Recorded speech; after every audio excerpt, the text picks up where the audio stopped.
TKs and Shadow Troopers, this is internet personality Vangelus, and I've got a review sample of ThreeA's Showa TK Trooper in its Black Sun Commando colorway and accessory loadout. These are part of the PopBot Tomorrow King universe and also look really inspired by Imperial Stormtroopers. Stuff gets weird sometimes.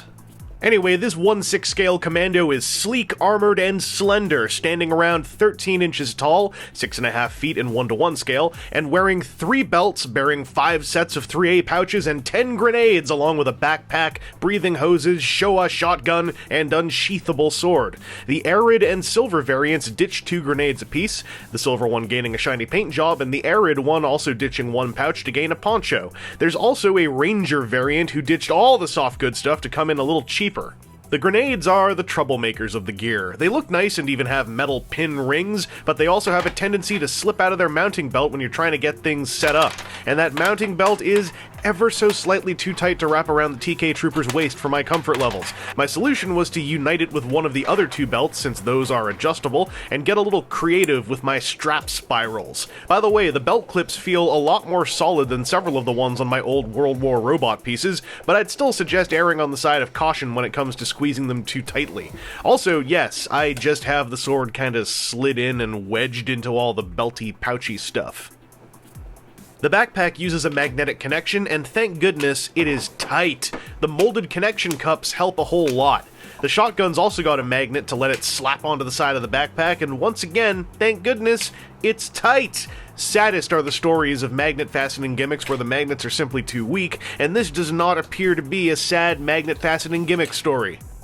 There are a pair of hoses attached to the backpack in the box, but official photography showed them removed, so I pulled them off. Suffice to say, if yours are solidly attached to the backpack, you might want to leave them attached. The connection is still fine on mine, but only when the backpack's already mounted and the larger and more solidly connecting hose plugs are already stuffed into the TK Trooper's face.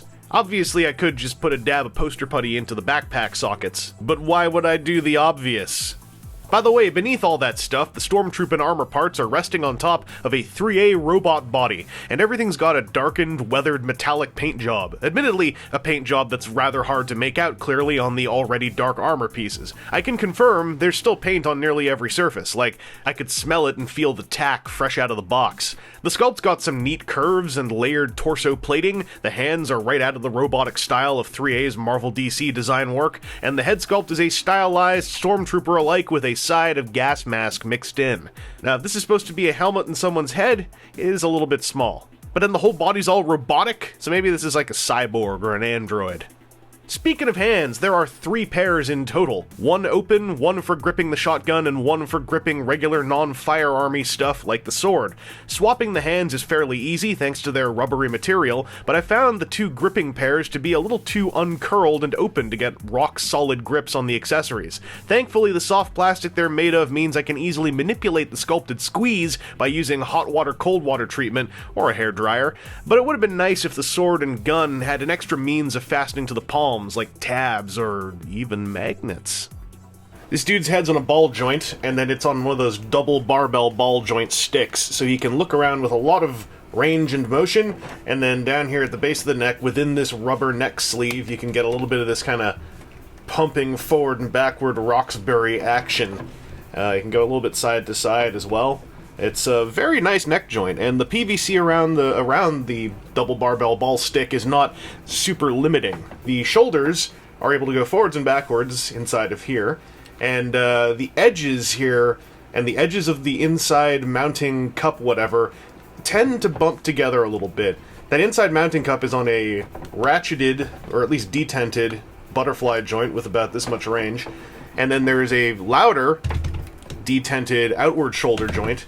These 3 things all in connection, though, there's sometimes, like, this is scraping now, and it bumps together a lot. Also, a grenade fell off. Now, it's not impossible to get around the bumpage, because, as you can see, like, this can kind of push in a bit. It's just not... excuse me. Grenade fell off. It's not exactly clear to me how to, like, accurately push and pull that cup around so that the collisions don't happen. And they still do kind of happen, and it hasn't scraped any paint or anything, and it's all technically, like, underbody, but it was noticeable to me. There's a bicep swivel that is here, so it takes this whole shoulder pad with it. The shoulder pad's made of a more rubbery plastic, so it can deal with bumping decently, and you gotta do that because there's a double jointed elbow here. The bottom joint and top joint, they're both ratcheted. Bottom joint bends about 90, and then as you work the top joint, you can get a curl going, but that's also squishing the shoulder pad a bit. So I wouldn't leave the figure with his arm bent like this, because then you might end up creasing the plastic, and I feel like I would have been happier if this shoulder piece had been fastened up here, but then if it was fastened up there, it would have gone in there. So I don't know. I feel like if the shoulder piece, if this bottom bit could have swung around, I just don't like how much collision there is going on there. The hands are on pegged connections so they can swivel around, and there's actually a swivel back here as well, because often if you pull the hands off straight, you pull out the entire joint rather than just the hand off the peg. The upside is that thing plugs in super solid, so it doesn't come off when I'm posing it, and then there's a hinge here as well, and you can change the orientation of the hinge and swivel the hand at the top of the hinge. It's pretty good wrist articulation.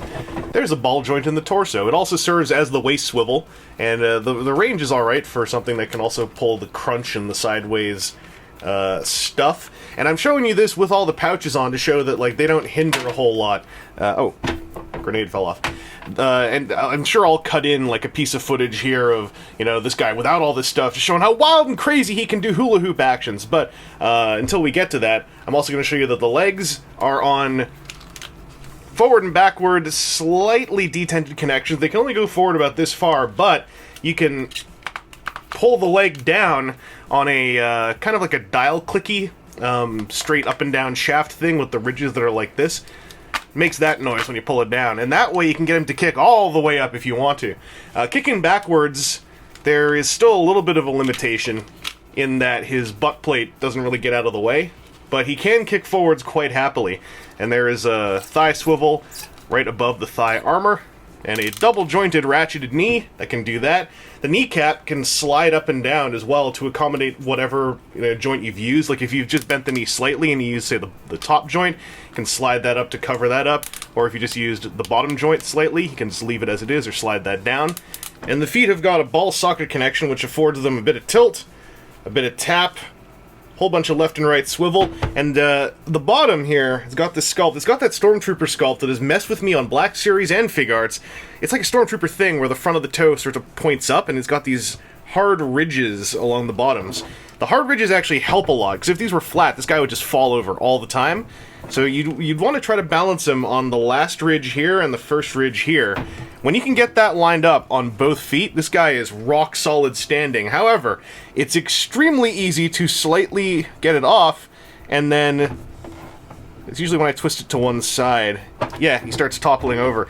And sometimes this has been a matter of literally like just that much of a twist, and he's super solid. So bear that in mind when you're trying to get him to stand up. Right now, he's all happy. He's standing like a champ. But then if I, like, twist his thigh slightly this way, whoop, there he goes. The other upside is because of those big ridges down there and the curvature, even though there's no toe joint, and I would have liked a toe joint, this means you can have him in slight walking positions, and if you get things, again, like, lined up just right, there is enough grip on the front half of the foot, on the curved up bit, where, okay, maybe not walking positions, but at least positions using that as a standing point. I can sometimes get into balance on that setup as well. Like that. See? I did it. Anyway, decent articulation. It's just the collisions up here in the arms that kind of bum me out. The thing down here at the feet, that was gonna be a problem until I got more used to how to pose him and get him balanced, and that didn't take me too long, but there's definitely some collision stuff going on in les bras. Once again, and this song's getting familiar, I'm relieved to see a high-end 3A piece that has a dense and toyetic hand feel factor. None of the joints feel too loose or fragile. The ratchets give satisfying tactile feedback, and the ball joints land in a nice sweet spot of smooth motion. My main qualms are with the parts collision. The shoulders have very strange clearances, and the double-jointed elbows are seriously hindered by the placement and attachment of the shoulder armor, which gets bent in a way I find quite uncomfortable even for soft PVC-style plastic when you do use the full curl. And man, if a toe joint with a heavy detent click wouldn't have finished off the lower half articulation just right. Aesthetically, this figure figure's really going to be up to your sensibilities, and I got no personal need to tell you whether or not you should be down for a 13-inch tall stylized robot stormtrooper with a sword. I think there's enough 3A spaceman style mixed with enough shogunate plate armor mixed with enough stormtrooper curvature to satisfy my own needs. I like the weapons, love the magnets, and wish there had been 3 more magnets to fasten the sword sheath somewhere, and maybe help hold the hoses into their backpack ports more solidly. As far as problems go, the loosely gripping hands and the less than rock-solid stable feet and ankles are the chief pair for me. Also, the belts and pouches definitely feel like they're just here because it's a Tomorrow Kings thing, and I super duper see the draw of the white paint Ranger variant that just ditched all the soft goods to shave down the price by like 20 bucks. Anyway, this has been Internet Personality Vangelus, and I really do want to finally take a look at the PopBot comic books. One of these days. One of these days. Cough, cough, do a digital release, cough, cough.